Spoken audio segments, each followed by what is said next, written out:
Hello, and welcome to Heather Broadbent's online violin studio. Now, as you see, I'm sitting in front of a piano. It's not a violin, it's a baby grand piano, and I'm doing this video specifically for my piano student, Abby Schisler. We have a recital coming up, and she needed some help with her piece, so I decided, okay, we'll make a YouTube video for her. The piece that we're going to be working on is called Drifting Clouds by William Gillock. That's Drifting Clouds by William Gillock. It comes in an excellent little book here. Mine is pretty tattered and old because it was my original that I studied from, and so it probably doesn't even look like this, and honestly I don't know if it's still in print. But it's Accent on Solos Level 3 by William Gillock. And it's the first song in this arrangement, in this edition of this book. So, Drifting Clouds. Now what you want to do is number your measures. The first measure would be number 1, and if you happen to come across this edition, the second line starts measure 5, the third line measure 10, and the fourth line measure 15, just to help you out, make it a little faster. Okay, so measures 1 and 2 and measure 4 and 5 are exactly the same. So I'll play those for you.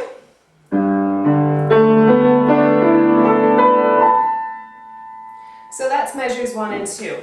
Now you start on G. G, D. Your right hand plays A and B.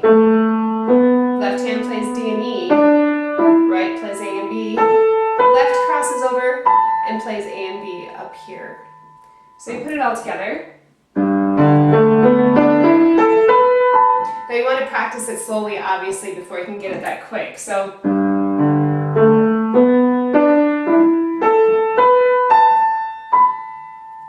put it all together. Okay, so measure 3. After you do that, you bring your hands back to the center of the piano. Your left hand's playing C and E flat above middle C. Right hand's playing G and A. It's a pretty cool sounding chord. For a half note, a quarter note, and then F and A for the right hand, C and D for the left. We'll do that again. With an F sharp in there. You want to practice that a few times, those two measures. Okay, and then it's like the beginning again. Now measures 6 and 7. The left hand plays C and E flat. Right hand, G and C.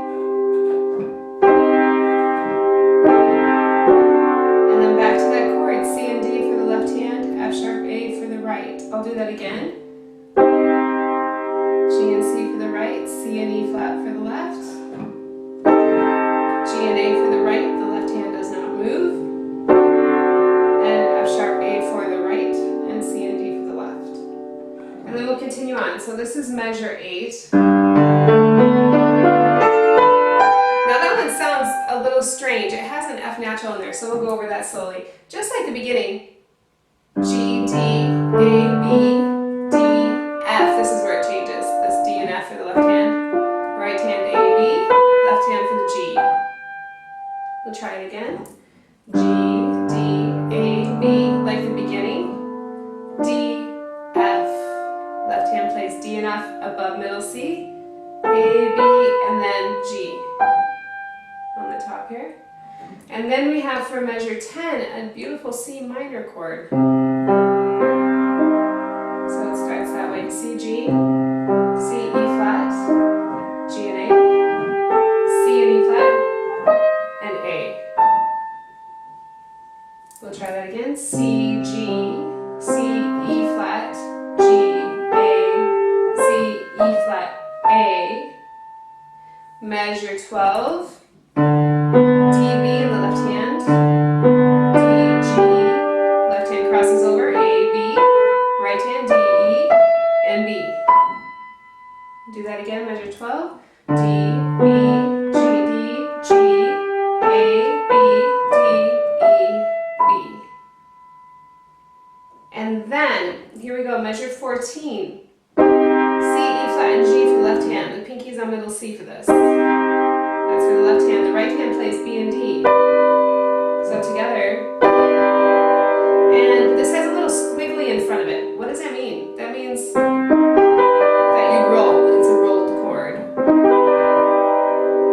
Okay? So you get that really in your fingers and in your ear. Measure 15. You stay in the same spot, you just change the notes a little bit. C, E, and F sharp for the left hand, B and D for the right. C, E, F sharp, B, and D. That's measure 15. Then measure 16. It's very similar to the beginning. The left hand has the same notes. The right hand plays B and G up here. So that happens together. And then your right hand moves down to play the A and B, just like the beginning. This is just like the beginning. But we end here on the A and the B, the lower octave, not the upper octave like the beginning. And then measure 18 here. G, D, E, G. G, D, you just build and you hold your fingers down because they're tied notes. Okay, so you want to isolate that. Do like 2 measures at a time and make sure that you understand those 2 measures. Stop the video, go back, watch it, so stop, watch, and try. So it would be ideal if you had a laptop, an iPad, or something close to your piano, and then that way you can practice with this video to help you out. Okay, you want to do all that before you add the pedal. So once you get the left hand, the right hand all working together and you're able to get through the piece, then you add the pedal. So I'm going to go ahead and play it for you from the beginning to the end so you can hear what it sounds like, and I will play it with a pedal.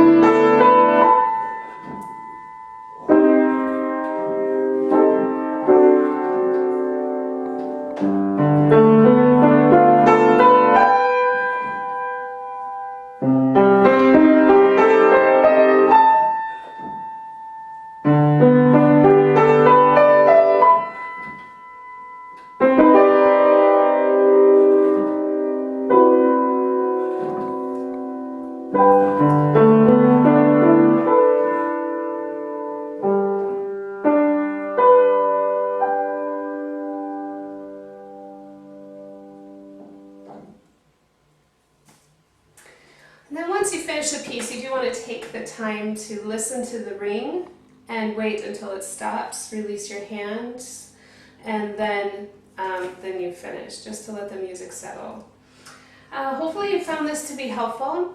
As far as the pedal, when you have the little V's that look like this in the music, that's when to release, and then you come back down.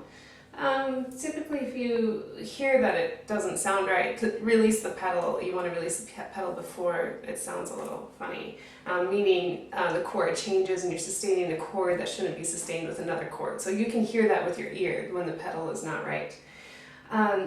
So I wouldn't go any faster than how I played it. If anything, it can go slower. It doesn't need to be fast. They're drifting clouds. It's not like a storm and there's up and through or anything. So again, hopefully you found this helpful, and please be sure to check out other videos on onlineviolin.net.